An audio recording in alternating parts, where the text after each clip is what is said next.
54 ఆలయాలు ఒకే చోటున్న గ్రామం గాదరాడ గ్రామం. దేశంలోని ప్రధాన వైష్ణవ క్షేత్రాలు, శైవ ఆలయాలు, శక్తిపీఠాల నమూనాలు అక్కడ కొలువయ్యాయి. మూల విరాట్టుల పూజలు, నైవేద్యాలు నిజక్షేత్రాల్ని తలపించేలా ఉంటాయి.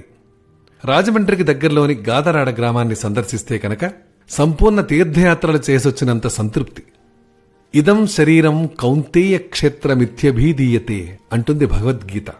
ఈ శరీరమే ఓ క్షేత్రమని గీతావాక్కు. క్షేత్రం అంటే దేవాలయమన్న అర్థం ఉంది. దేహో దేవాలయ ప్రోక్తో జీవో దేవ సనాతన అన్న ఆగమవాక్యం కూడా ఆ విషయాన్నే చాటుతోంది. భారతదేశంలో 50 లక్షలకు పైగా ఆలయాలున్నాయని అంచనా. స్వయంభూ ఆలయాలు, పురాణ ప్రాధాన్యమున్న శక్తిపీఠాలు, శంకర భగవత్పాదులు, రామానుజులు, మధ్వాచార్యులు తదితర దివ్యపురుషులు ప్రతిష్ఠించిన మహిమాన్విత మూర్తులు, చోళులు, పల్లవులు, కాకతీయులు, విజయనగర ప్రభువులు, పాలకులు ప్రాణం పోసిన క్షేత్రాలు ఒకటా రెండా? ఎన్నో ఆధ్యాత్మిక కేంద్రాలు. అందులో ప్రధాన క్షేత్రాల నమూనాలన్నీ ఓ చోట కొలువైతే నమూనాలేంటి? అక్కడ జరిగే పూజాధికాలన్నీ ఇక్కడ జరిగితే, నైవేద్యాలు అచ్చంగా అలానే ఉంటే ఇంకేముంది? సంపూర్ణ యాత్రాఫలమే, సర్వదేవతా కటాక్షమే. రాజమండ్రి సమీపంలోని గాదరాడ గ్రామంలో కోట్లాది రూపాయల వ్యయంతో ఓం శివశక్తి పీఠం పేరుతో సకల దేవతామూర్తుల సమాహారంగా ఆలయ సముదాయాన్ని నిర్మించారు బత్తుల బలరామకృష్ణ, వెంకటలక్ష్మి దంపతులు.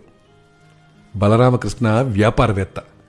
చాలా కాలం క్రితమే రాజమండ్రిలో స్థిరపడ్డారు. అయినా మూలాల్ని మర్చిపోలేదు.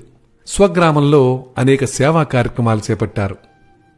ఊళ్ళో చిన్న చిన్న గుళ్ళు గోపురాలు చాలానే ఉన్నా చెప్పుకోదగ్గ ప్రధాన ఆలయం ఒక్కటి లేకపోవడం లోటుగా అనిపించేది.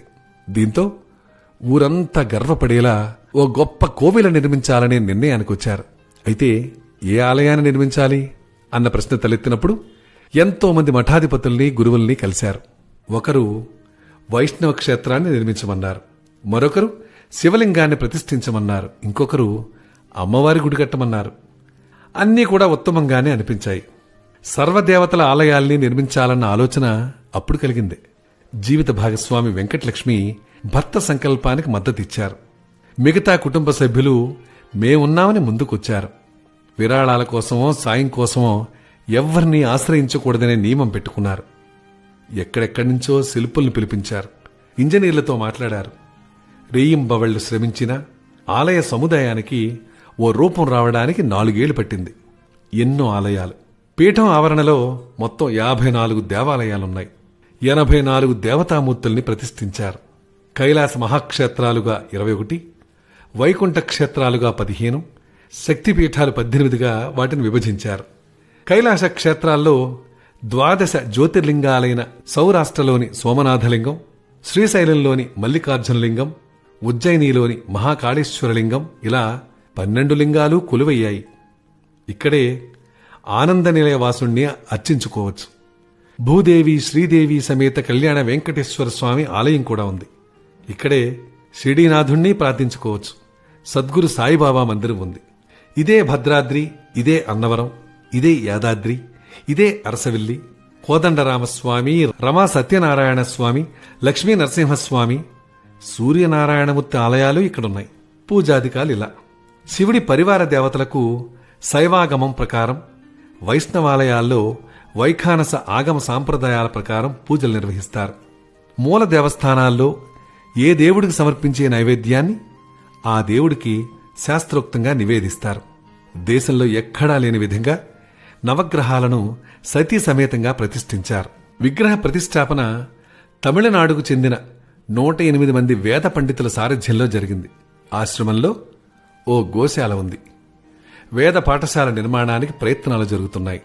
ఆలయంలోకి వెళ్లగానే 32 అడుగుల ఎత్తుతో అర్ధనారీశ్వరుడు భక్తులకు స్వాగతం పలుకుతాడు. భవిష్యత్తులో నిత్యాన్నదాన పథకాన్ని ప్రారంభించాలన్న ఆలోచన కూడా ఉందంటారు ఆలయ కార్యనిర్వహణాధికారి ధర్మవరపు వెంకటనారాయణ శర్మ. రాజమండ్రి నుంచి కోరుకొండకు చక్కని రవాణా సౌకర్యం ఉంది. అక్కడి నుంచి గాదరాడ చేరుకోవడానికి ఆటోలు ఉన్నాయి.